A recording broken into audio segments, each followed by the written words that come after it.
about, this is about 25 minutes, half an hour. And it's also, I gave this at a philosophy conference last week, but that version of it was a bit more technical than this one actually. So, but then, I'm going to put forward an argument, and I think we've got an hour. Yeah, so I wanted to keep it sort of relatively short, rather than just talk for an hour in order that we can move on to sort of conversations. So if anything's not making sense, or if anything needs some further clarification, we can sort of take it up after I finish speaking. Okay.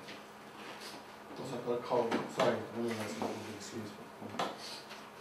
So let me know if you can't hear me or listen. It seems that it sometimes seems that too much is expected of art, especially now. Sometimes we run through these accepted truths that art will provide salvation, or perhaps even revolution in troubled times, and these accepted truths are often repeated. But it also seems that not enough is expected of art, especially now. High expectations of it are shunned in favour of other accepted truths. Its art purpose is, as Matisse famously said, to be an armchair for tired businessmen. That art is merely a high-end commodity, that art is an interior design solution. Or perhaps that art is a career opportunity for the makers, creators, writers and their entourages who are supported by its various revenues, support structures and reputational economies. Both of these expectations are underwritten by two different understandings of what artworks are, the objects, the things of art, and what art practice can do. And this is a bit of hearsay, I suppose, but having taught several years in an art school, I often find that students' expectations of their practice, at least when they begin their studies anyway, you can often find this in first years, I think, right? That this kind of set of expectations rests on two presuppositions, which are in simultaneous yet contradictory tension with one another. These kind of things that are taken for granted. On the one hand, it's often claimed that the meaning of works of art lie in the expression. That it's the expression of my feelings, the expression of my culture, it's the expression of my politics. In other words, it's thought, sometimes it's believed that works of art give particular expression to an individual subject and their aesthetic, social and political aspirations. This is supported by an expressive theory of art, that art is about expression, it's about expressing me. And this means that individual desires for salvation or revolution could be expressed and given form in emancipatory or revolutionary works of art, perhaps. So that's kind of dogma one. But then, on the other hand, dogma two, it's often claimed that the meaning of works of art have nothing to do with the individual artist. You make of it whatever you want. Meaning lies instead in the myriad contexts in which art becomes embedded. And this is supported by a contextual theory of art in which works of art are in a continual relationship with their context and their meanings are open and fluid. So on one hand you've got this idea that art is all about me expressing myself, and then the other you've got this idea that art is, well, it's whatever you want to make of it. And they're not necessarily in contradiction with one another, but they could be in some sort of tension. Both of these, I would argue, and this is the kind of the point to the rest of what I have to say, for the sake of argument, both of these negate the absolute strangeness and radical muteness of art objects. And I want to suggest something different in this paper, and this is what I'm going to argue for the rest of the day. That we can expect a lot from art, but not so much that we are disappointed when the world doesn't change around it. It's a commonly held criticism. It's commonly held criticism of contemporary art that it's exclusive, alienating, obscure, elitist, and so on and so on. Some, like my boss at NCAD, Declan McGonigal, for example, have gone so far as to claim that there is something quite literally disabling about art and the spaces of art. This is something that Declan himself has said, that there's something disabling about certain art spaces and so on. That is that they impose specific social limits on the people who go into those spaces, that they disable the body of the people who are within them. And that these limits then manifest themselves by imposing sensory and bodily, that is, aesthetic restrictions on visitors. This thinking often manifests itself in practices, curatorial, artistic, pedagogical practices perhaps, that use the rhetoric of populism and inclusion, and attempts to make artworks that are as comprehensible, or as perhaps as likeable as possible, or as gettable, if you will. I noticed, for example, to pick a very contemporary example, that the website of Dublin Contemporary, the show that's currently on, there is a demand to engage. and that, quote, Dublin Contemporary 2011 has devised an innovative education programme to facilitate and encourage public engagement with every aspect of the exhibition open to all. That's a quote. I have a hunch, though, which I'm putting forward here for the sake of argument, I have a hunch that it's all those things that made art problematic and unlikable and unliked, which are the very same things that make it interesting.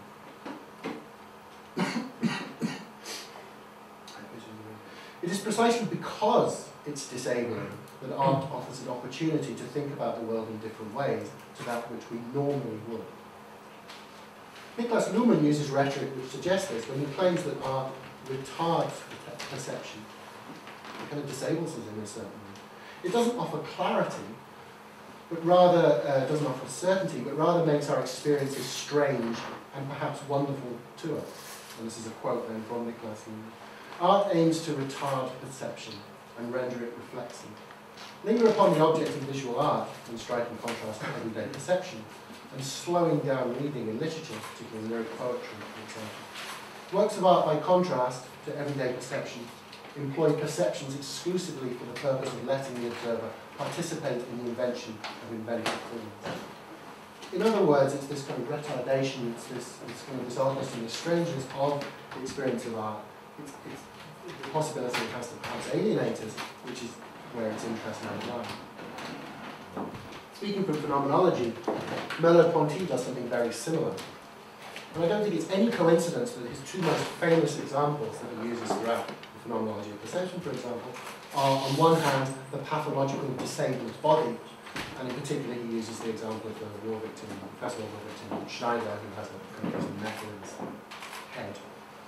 And therefore opens up to interesting phenomenological experiences. The pathological disabled body, that's one example he uses a lot, and then the other one is modernist art. I don't think it's any kind of, I think that's no coincidence that he uses both of these examples to think through phenomenology. For Merleau-Ponty then, it is precisely in the strangeness and oddness of the experience of art that our perception becomes most like that, perhaps, of a disability. In art, our perceptions are retarded and made available to us as an object of perception itself. We can think about perceiving. In an experience of art as art, in which certain aspects of normal experience are suspended or bracketed, art becomes a type of philosophical practice that the artist and the viewer jointly participate in. My claim then for the rest of this paper is that there is a philosophical significance to the art objects and the spaces that they occupy. And this significance lies not in that they illustrate certain theories, such as how to live a better life, or how to be a good person, or what the role of politics would be, etc. I don't prescribe to this didactic defence of art. It is rather, is my claim here, that works of art put us in a particular frame of mind which is inherently philosophical. It's inherently reflexive. Art objects then have the potential to be what Graham Harman has recently called a guerrilla metaphysics. GU, not ape. Guerilla metaphysics. They are forms of thought, works of art, are forms of thought that allow us to speculate on the strangeness of the world and its objects. That's the main point. There's a related claim to this, which we won't take on in kind of so much detail here, but there's a kind of related claim, which is that certain forms of philosophical speculation are themselves creative and aesthetic acts in their own right. That is, they are also like works of art. That is, certain speculations, in terms of their validity, is not falsifiable. Their validity cannot be demonstrated through correspondence with a transcendental set of truth conditions and so on. So there's a kind of a pendant to the point I'm kind of arguing here, which is that just like works of art might kind of lead to certain forms of philosophical reflection, so too we might think of certain forms of philosophical speculation as themselves as being creative and available for aesthetic reflection. But as I say, I won't take that on just in so much detail. In other words, these speculations can never be proved. The speculations of artworks, but also the speculations of philosophy. They can never be proved, but they must be demonstrated. And the effectiveness of these demonstrations is open to aesthetic judgment, specific validity. Okay, so to move on to speculative realism, which is something that Teresa has talked about. Talk about that just a little bit now. The central claim, speculative realism is a relatively new philosophical movement. It begins at Goldsmith's, I guess, 2006 1907, where there's a conference held in Goldsmiths. And the original group then includes Ray Brassier, Ian Hamilton Grant, Quentin Meillassoux, Graham Harman. And there's a group of thinkers that kind of coalesced around this idea of thinking, speculating about reality and speculating around philosophies of realism. It's also called object-orientated philosophy, object-orientated ontology, speculative realism. The central claim of these philosophies of speculative realism, and they are wildly contradictory as well, some of them get on, some of them don't, is that there is a mind, this is quite a basic kind of point, the central claim is that there is a mind-independent reality that exists beyond the correlation of consciousness and the world. This is a quote from Levi Bryant, another person associated with this, who created the definition of speculative realism. And he says, in short, all of the speculative realist positions share the thesis that the human and human phenomena have no special place within being, and are opposed to the thesis that we must start with an analysis of something pertaining to the human, mind, history, language, power, science, etc., to properly pose questions of ontology, questions of being. This does not mean that those things are unworthy of study, mind, history, language, power, etc. This does not mean that these things are unworthy of study or should be dismissed, only that everything else shouldn't be subordinated to them. In other words, it's a way of philosophically undermining the specialness of human in thinking about the world. This has proved very seductive because it promises a way out of all of those philosophical trajectories in both the so-called continental tradition and the analytic tradition, which lead away from the world and towards kind of philosophies of transcendental philosophies that would attempt to bracket any deeper reality out of existence. For his part, Graham Harman claimed that he, quote, rejects any privilege of human access to the world. Okay, reject any privilege of human access to the world. And he puts the affairs of human consciousness on exactly the same footing as the duel between canaries, microbes, earthquakes, atoms, and tar. Close quote. This is not, however, a naive realism, which accepts the existence of reality as it is given, because a speculative realism speculates as to the metaphysical supports for what is actually real. It's a kind of a way of thinking through what might be out there. Thus, speculative realism presents itself as a speculative metaphysics. For his part, Graham Harman actually claims that his realism needs to be a weird realism, and that, quote, philosophy must be realist because its mandate is to unlock the structure of the world itself, but philosophy must be weird because reality is weird. His starting point is his audacious reading of Heidegger, and in his book Tool Being, he argues, he takes a very familiar example, which is well known, and we can unpack this a bit later if you'd like. Very, very famous example of 20th century philosophy from Heidegger being in time with this idea of a hammer, and when the hammer becomes broken, it becomes available to us in a different philosophical way. But he argues, Harman argues, that there is a surplus to both the ready-to-hand of the hammering tool, where we're using the hammer as a hammer, we don't really think about it, it's just we're there, ready to hand, and the present-to-hand of the broken hammer. Okay, so famously we've got this idea of there being a hammer, we're using it without really thinking. When it breaks, it sort of is made, it's made available to us as something which is kind of present to our consciousness in a way that's different and exceeds its kind of normal everyday uses and meanings. It just becomes this kind of odd thing. Those two things. Okay. But what Harman says is that whilst you've got the kind of the hammer as tool and then you've got the hammer as present, there's also a kind of a third element to this, and that's the hammer itself. Okay? This surplus is what Harman calls the tool being of the hammer. The hammer itself as object that is independent of the system of relations within which it is positioned. Okay. So what is proposed by Harman then is that objects withdraw into what he calls a shadowy, occult, or weird realm in which they are autonomous. But they're autonomous in three ways, not in two. In one, they're autonomous from systems of human use and meaning. Okay, so we have objects and then we bring them to use, but they also recede from that. They're autonomous from systems of human use and meaning. Secondly, they're autonomous from presence as phenomena. They're autonomous from even though I just have a basic sense of it. But thirdly, crucially, they're autonomous from one another. Objects have a kind of autonomy that withdraw. Is this making any kind of sense? This is the kind of the claim of speculative. The point I'm sort of going with here is that actually speculative realism, art gives us a way to think through the kind of these problematic, and they are deeply problematic kinds of speculative realism, because art provides a way of thinking about objects as real. It's a way of kind of removing them from our everyday sets of uses, but also our everyday kind of sensuous engagements. Importantly, this does not wall off a noumenal world or another world beyond consciousness, about which nothing can be thought or said or done. Instead, a speculative realism is proposed in which there is an attempt to discuss the relations of objects as they are and independent of human observation. There is not the time here to discuss the ingenuity by which Harman, amongst others, have done this. But features of this object-orientated ontology include, one, a definition of object as something that exceeds its relations. Perhaps he was talking about substance, for example. But I was at a conference with him last week, and he said, I can imagine 15 people in my room. I can imagine 10 people in this room. Okay, and I can imagine them, and then we can make that an object, right? And you say, like, and you think that that is, in philosophical terms, an intentional object. Everybody whose name begins with B, let's say. But he's saying that's very, very different to that as an object, which is an intentional object, it's a philosophical object. There's something very, very different to that in this chair.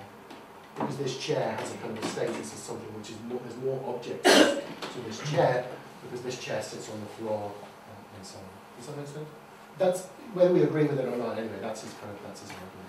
And then there's a certain kind of chairness to this chair, which means that chair has an autonomous kind of identity, which is robust in a certain way. I can take the edge off the chair, I can paint it a different colour, and it's still a chair. But if I was to smash it up into all its different atoms, it would no longer be a chair. Okay, so there's a certain kind of chairness, there's a certain kind of substance to the chair, which is different from the 10 people. Okay, that's the one thing he's after. As I say, he unpacks that in quite increasingly baroque detail. Secondly, that these objects, these chairs, relate to one another, not directly, through kind of basic cause and effect, but through a process of what he calls vicarious causation. And the reason he has to say that objects relate to one another vicariously is that there is some aspect of the object, and some inner core, he calls it, that withdraws from that interrelation. There's always a kind of any interrelationship between objects, there's always an excess. And that excess is kind of related to the objectness of the object. And then thirdly, a claim which is more specifically philosophical, that intentionality is not a specific human property at all, but an ontological feature of objects in general. And that's a very problematic claim. This means that objects have intentional relationships to one another, and neither object is completed, defined, or exhausted by that relationship alone. A very simple example we might think of, this is one from Harman himself, is of a fridge sitting on a flow of ice. And you're saying, well, fridge is pressing down on the ice and the ice is pressing up on the fridge. They're in a relationship with one another. But neither the fridgeness of the fridge or the iceness of the ice is exhausted by that relationship. You can pick the fridge up and you can put it somewhere else. And then it will enter into other relationships with other objects. However, and here's a problem with this, and then we're going into the art stuff. The art I've got about things, right? If Harman is right, though, that all human relations to objects strip them of their inner depth, revealing only some of their qualities to view, then this is a real problem. And the problem remains of how to think beyond this context of the system of human relations to the world in which we find ourselves flung. Can we ever absent ourselves from these systems of human relations? Can we ever think about the world outside of the meanings by which it becomes meaningful to us? That seems to me to be a real problem. It seems not, because to do so would mean leaving consciousness behind. If, as Harman says, that the default state of reality is that I'm protected by firewalls from the objects lying outside me, then the implication would seem to be that we can only ever peer over those firewalls by which we're surrounded to those cold and distant horizons beyond. And I cannot walk amongst these landscapes and explore these contours, but only daydream about them. The problem, then, is that whilst gesturing towards reality, speculative realism proposes that the world of objects withdraws into a shadowy and weird realm which is inaccessible to human thinking. Like if these objects kind of are constantly receding, then how can we ever know about them? Right? How do we get beyond what Conti Meillassoux has called the correlation of mind or consciousness? Can we ever get beyond that? The problem is that whilst gesturing toward reality, speculative realism proposed that the world of objects withdraws into a shadowy, weird realm beyond human thinking. And this seems to deny then human access to a domain of reality where objects reside. The argument then thus has the potential to undermine any philosophical attempts to provide knowledge of a mind-independent reality, which is one of the central problems in all of philosophy. Reality might be there, but we can never know it through the clumsy machinations of human thought.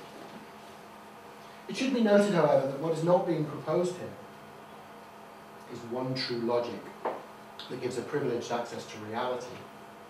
This is, as I understand it, what Faidherbe, for example, has claimed is possible with set theory, and it is potentially what Meillassoux offers with his proof of the logical necessity of contingency. So there are certain kind of perhaps mathematical ways into, there are certain philosophical theories that will claim that mathematics as an abstract form gives us some kind of privileged access to reality. But those come with their own problems, I suppose. Harman's position seems to be more subtle, more nuanced, and perhaps more problematic than this. And he admits, quote, "Nothing can be modelled adequately by any form of knowledge, or by any sort of translation at all. In its primary sense, an object is not used or known, but is simply what it is. No reconstruction of that object can step in for it in the cosmos. This has profound consequences for the theory of knowledge, since it implies that no scientific model will ever succeed in replacing a thing by listing its various features. Access to the things themselves can only be indirect." I turn to this problem now for the conclusion, I'm sort of heading towards my conclusion here, which I guess you see where I'm going with this, which is that if this world is kind of weird, shadowy, occult and withdrawing, how do we ever get at it? Well, my point would be that we might get at it through certain aesthetic experiences. At the very least, they provide instances of when the world, I'm arguing here, of when the world is kind of weird, odd, distant and withdrawing, in a way that I'm arguing here isn't in everyday experience. Because in everyday experience, the world is there, knowable, gettable, graspable, and so forth.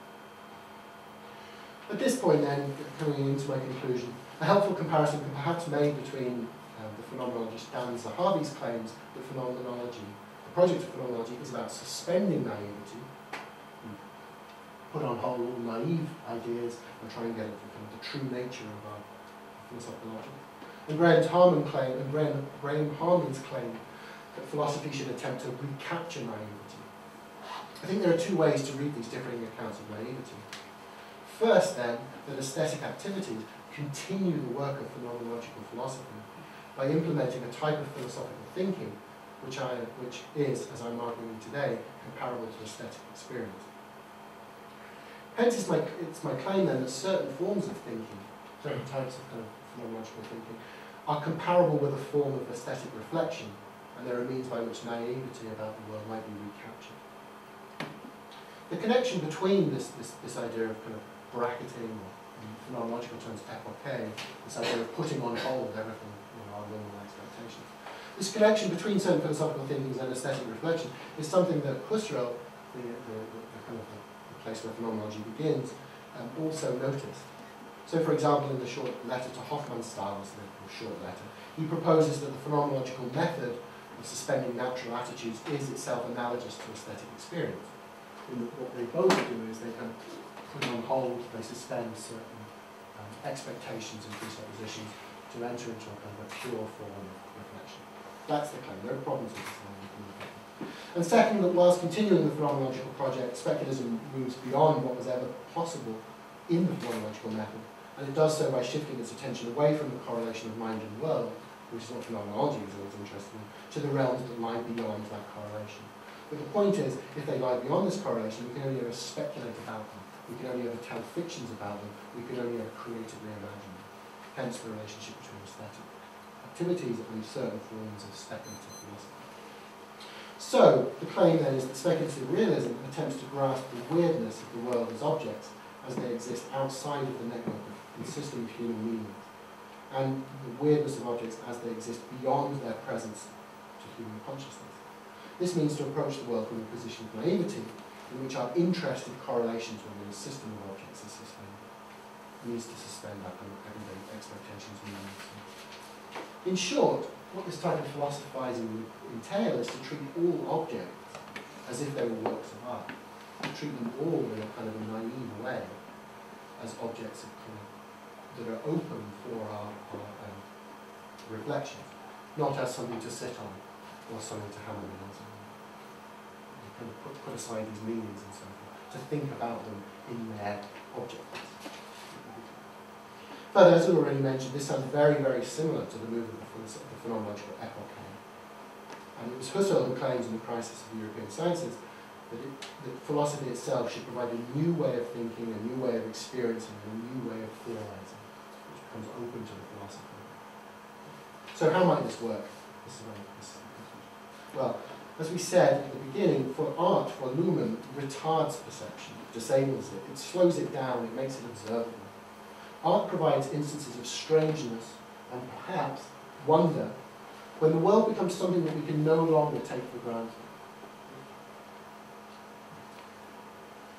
And this happens for both the artist and the viewer.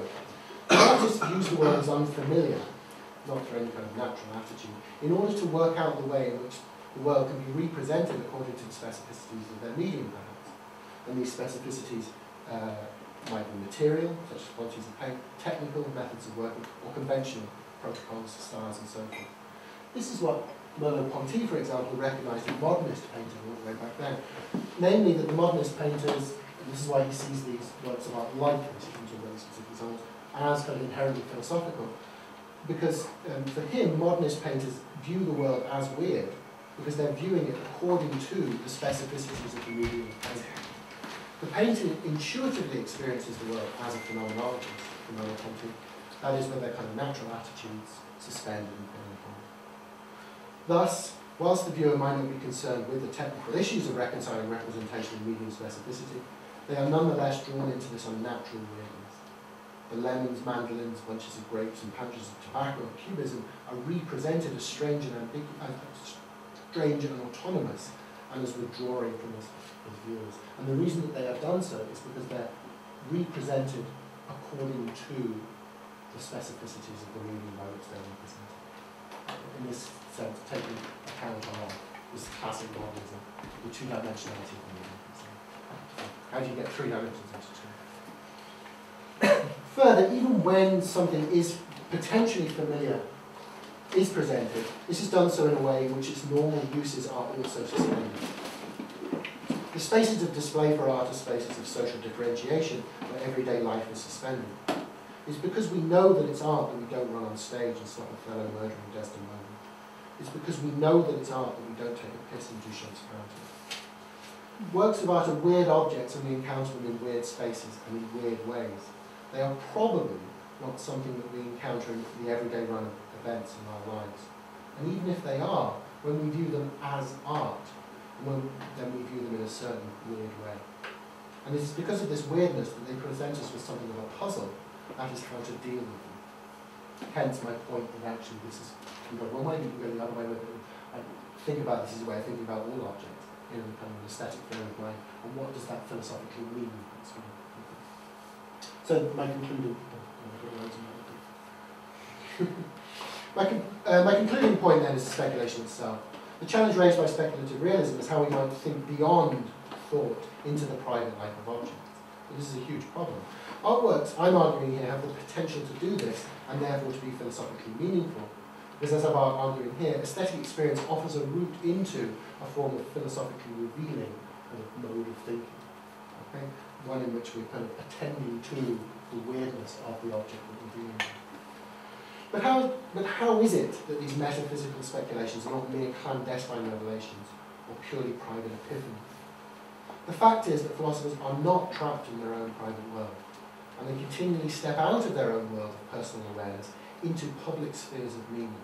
They're constantly stepping out into these public spheres of language, symbol, and other intentional horizons.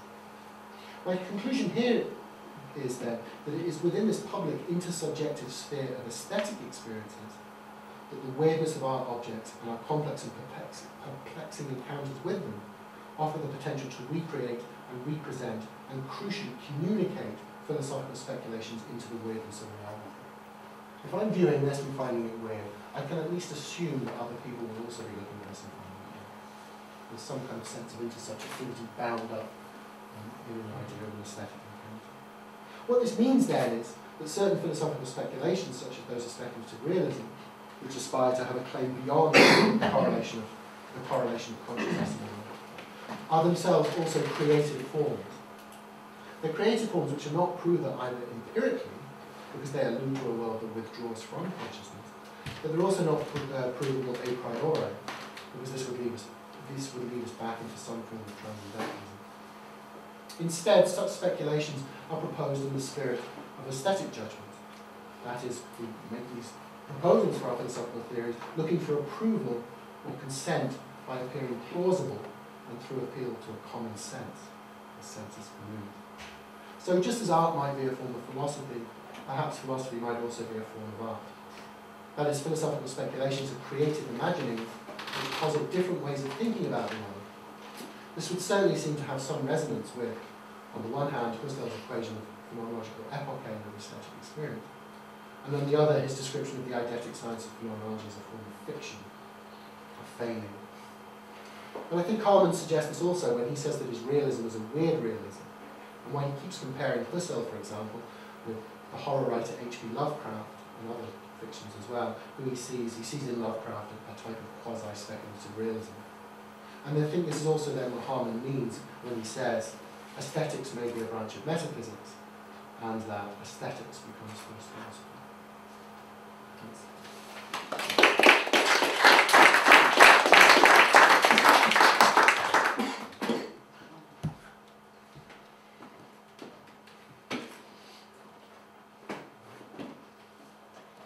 Could you just say the last line again? It kind of went too quick. The whole thing? No, aesthetics becomes... Aesthetics may be a branch of metaphysics. Aesthetics. And aesthetics becomes first philosophy. And aesthetics becomes... First philosophy. First philosophy. Two questions, maybe? Yeah. I mean, basically in what you've said, you've provided a justification for art. But why do you think art needs justification? And when you're justifying art, to whom do you justify it? Like, before which tribunal do you appear when you read this paper? First question. Second question concerning weirdness. Why would weirdness primarily matter in terms of an epistemological question? Why should we turn weirdness and the philosophical into an epistemological exercise? And what do we gain from that? Wouldn't weirdness also demand that we think about it in far more far-reaching terms? Like, why on earth does it affect us, and how are we affected by weirdness? And would that not necessitate a debate that goes way beyond epistemology into a kind of a weirdology that would need to first of all be defined? So why drag weirdness back into the kind of epistemological exercises that people in analytic philosophy have been engaged in for years, when it would actually demand maybe a completely new science? I think I had a very odd experience last week actually of kind of, we were involved in a big discussion about this, and Harman was there, and then it was kind of very odd sort of thing. Well, Harman would think this, right? And then he didn't say anything, which is really kind of disarming. But I think, as I understand it, he is attempting this to move beyond these kind of particular epistemological kind of concerns, because what he sees is in a kind of a traditional trajectory of philosophy, it's kind of reached a dead end, right? Because you remember with these two basic positions. In other words, as I read him, he is into this weirdology. Okay, now that's deeply, deeply problematic, right? But I think that's what he's doing, right? He's saying that actually what we need to do is to move beyond epistemological questions and look for some kind of metaphysical support for reality. The reason that he uses weird, I suppose, is a shorthand for that which is kind of escaping thought. Does that make sense? Yeah, but why would that be problematic? Well, I mean, weird things tend to be. Yeah, the reason that it would be potentially problematic from one philosophical position is because it ends up being potentially contradictory. because you end up potentially saying this thing, how do we think that which is beyond thought? And then, because as soon as one starts to think, personally I don't think one can do it, right? Because I think as soon as one starts to think that which is beyond thought, one is thinking it in terms of thought. Right? So that's the reason that it's kind of potentially problematic. One is sort of almost wanting to have one's philosophical cake and eat it. I say we can know the world independent of the mind, but then we can know that through the operations of the human mind. And so what that would lead then back into is a form of, any form of kind of transcendental kind of thought, which says that there's a split between the mind and the world. Because either the world is weird and withdrawing, or it's not. It's either knowable or it's not. It seems that Lejeune is attempting to kind of get around this, but doesn't really look into that. Is that the second? Your first point is why would we need to? I suppose what we've got there is intention, a kind of definition of art as a kind of socially defined, or whether we kind of want to think about art as escaping that particular social definition that may be given. And this is, my own commitment would lie that it would be underwritten by a kind of a form of sort of belief, let's say faith or whatever, that I would want to defend in some kind of autonomy of aesthetic experience. Right? Personally, I don't think that you need to limit that kind of aesthetic experience to a particular category of object that circulate within certain art markets and certain galleries. Does that answer the question? But you use the word defend, but against whom would that need to be defended? It would be defended. I mean, you need to defend it against people who would use versions of an institutional theory that says that art is a kind of a socially defined fact in social process. I think, in a kind of a more expanded version of this, I think we could hold on to those, and we could think about that moment of modernism, a couple of hundred years or whatever, whereby the social fact of art becomes bound up in this myth of its autonomy, and that itself is kind of useful.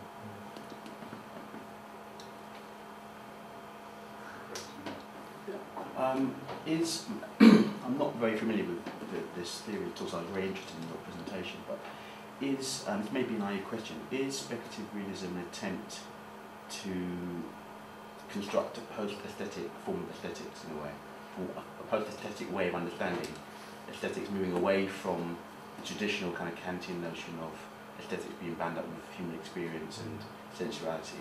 And then secondly, what are the implications of that for developing a form of politics? What is the relation to politics? And has the speculative realist movement begun to think through the political, given the kind of, at the moment, the conjunction between art and politics is obviously a very vital one, a very crucial one.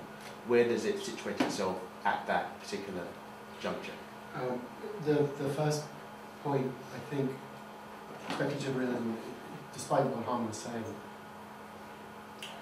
its primary kind of motivation is not an aesthetic one, right? So there's been some talk about art objects, but it didn't begin as an aesthetic. It began predominantly as kind of being grounded in certain phenomenological questions, and then seeing limits in the phenomenological kind of project because it's bound up with thinking about the relationship of consciousness to the world, and then wanting to move beyond that to thinking about the world, or reality, whatever you want to call it. Right? So whilst there's been this kind of move towards thinking about whether art could find a way into that, it doesn't begin as a kind of an aesthetic project. Right? It begins kind of asking ontological questions and saying that actually phenomenology can't deal with ontological questions, we need to move beyond that. That's the first point. Second point, this maybe Andreas will take some of this in tomorrow when we talk about politics in more detail. Certainly one thing that's been really notable in these different positions, because it is about a kind of wanting to think of the implications of the world beyond kind of petty human concerns. One place that seems to have been particularly notable in relation to that is eco-politics. And this idea that there would be catastrophic and grand and so forth, big ecological questions that need access to them in a certain way, which is to do with volcanoes and rainforests and so forth. And that actually there should be a philosophical emphasis on world, reality, and not on these kind of petty concerns as to sort of questions of meaning, how many Halsalls you can dance on the head of a pin. Actually, I've got a question about Harman specifically, but the other kind of route into politics, which if it's relevant, I will talk about tomorrow, depending on where we get to in our conversations by that point, is Harman's father, his daddy, which is Bruno Latour, who would say, and of course this does relate to the world, the concept of world, which is that if one understands the world made up of objects and subjects working all as what he calls actants or actors together, then what it means is that on a socio-political level, one withdraws power from humans and redistributes it. He talks about reassembling that stuff, effectively. So one spreads, I guess Latour called it a kind of social equality across a set of things, and there it relates to you. But my question, I think it relates to Jan's in a way, or maybe, I don't know, is about weirdness. Maybe it's going to be a bit of a naive question, but firstly, why should philosophy get weirdness in a way? And that get is twofold for me, not in a Heideggerian way. So firstly, why, how can they get it? Yeah. And secondly, why do we give it to them? So why should they get it in that respect? So that's one question, and I think a related question is specifically related to Harman for me, although whose descriptions of art I find dreadfully annoying. Okay, do you think that he really understands how to look at an art object, or perceive an art object, or experience an art object? And I don't mean that as in, he's a philosopher, I'm not a historian, I know how to do it, and he doesn't. I mean, it's not a kind of disciplinary boundary that I'm defending here. But I think that Harman and Ray, Brassier as well, I think they don't really understand art. I think they're not really interested in it. It's just a kind of, it's a stopgap, it's a way out for them. It's an excuse or some kind of prop, or I don't know, I guess Freud would call it some kind of fetish object for them. That means that actually they don't have to tackle the real question, which is, how do we deal with the stuff of the world?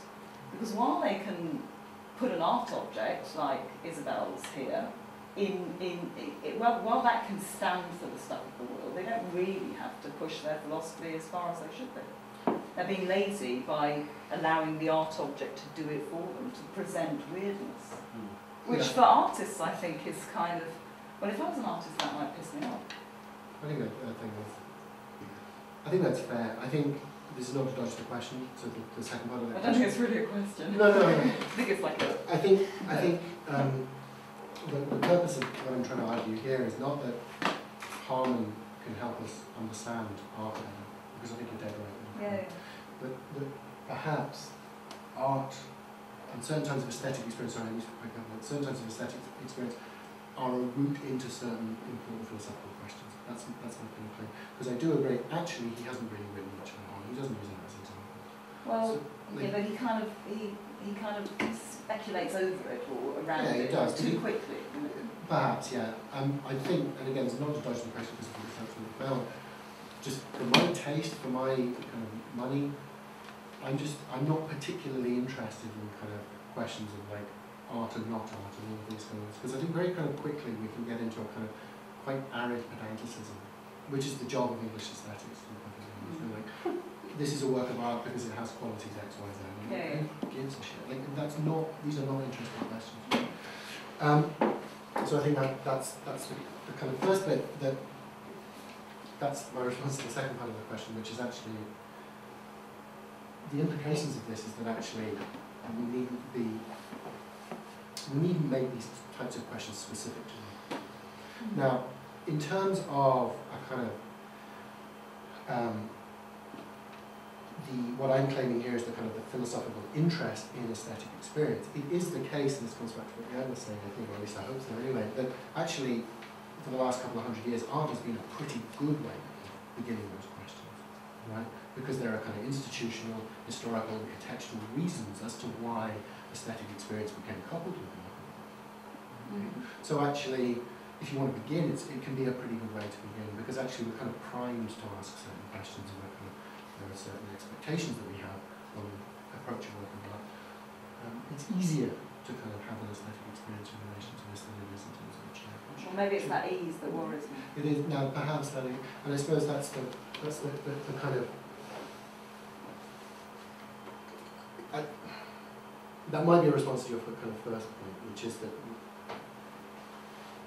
I'm not sure that we have to sort of give weirdness to philosophy.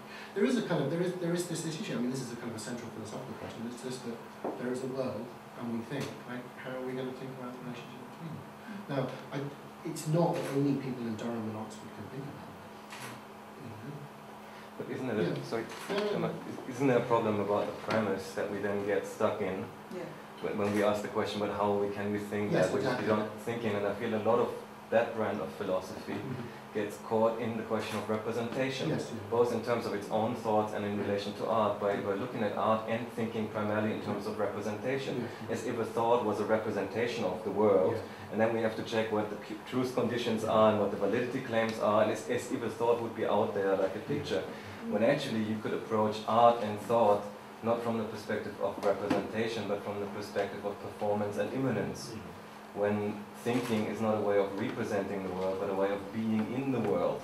And hence, thinking weirdness would result in some seriously weird thinking. As the prime example, I don't know, Hegel presumptuously claiming that through him the world thinks itself, the phenomenology of the Spirit is a seriously weird book. No, because there is something that realizes itself in that book, which is the immanence of thought and in the world and the world in thought. And people like Deleuze and Guattari have continued along that line of radical immanence, and then thinking and making art beyond representation would actually be a way of practicing weirdness. Then you don't need to get it, because you already have it. And I tell a really stupid joke. Well, but it's more like, it's a Russian joke, it's more like a parable, actually, but it touches on that practicing the question of weirdness. So there's a guy who walks into a bar in Vladivostok and orders a black coffee. And the moment he gets the black coffee, a gorilla storms in through the door, takes the coffee, washes his balls in the coffee, and storms out again.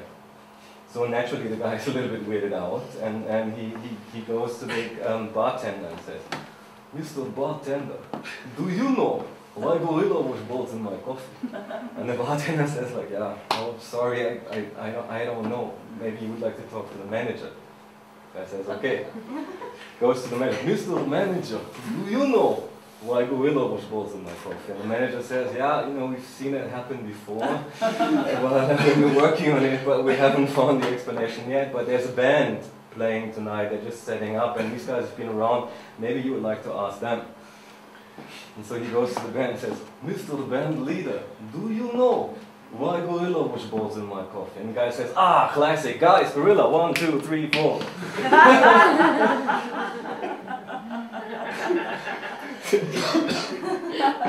Without wanting to kill the joke, but the assumption being that it is the honorable task of a musician to keep the question alive, you know, within tradition. Why me? Why gorilla the coffee? It's practical ethics, no? I think I absolutely agree with you, and that's actually, that's what I'm trying to argue for here. Like, I'm not using representational art, right? But actually, potentially, art presents us with, for historical reasons, right? But also for reasons of pain and confusion, no? Just imagine the gorilla. It gives us these senses of kind of immanence that are in this kind of. This is what I'm arguing for, which is a kind of very modernist idea, I suppose, and so it is historically specific and so on, but it gives us these kind of elements of immanence which are non-representational, which whilst being present are also kind of withdrawing as well. That there is something kind of particular and special about a certain type of aesthetic experience, which may or may not be coupled with works of art. Often it is, but it might not be. as I say, none of these are representational because it's not that they're about. This is not about representing a different bit of the world. So we look at this and it's referring to a little bit of the world over there in a more revealing way. It's giving us bits of the world, and it's giving us bits of the world in intriguing and puzzling ways. Because I'm arguing here, often the world isn't puzzling and intriguing. Often it's just there. And if we don't know about it, we Google it. Or we sit in it. We move amongst it, and we whatever. So, as I say, I mean, it's underwritten from my part by quite a kind of a modernist idea of a kind of the autonomy of aesthetic experience. But I think that's why I would completely agree. I think, whilst you're all agreeing with each other, Sorry. it might be a good time to. It might be a good time to wrap that up. Yeah, That's okay, and then we can move out. But thank you very much.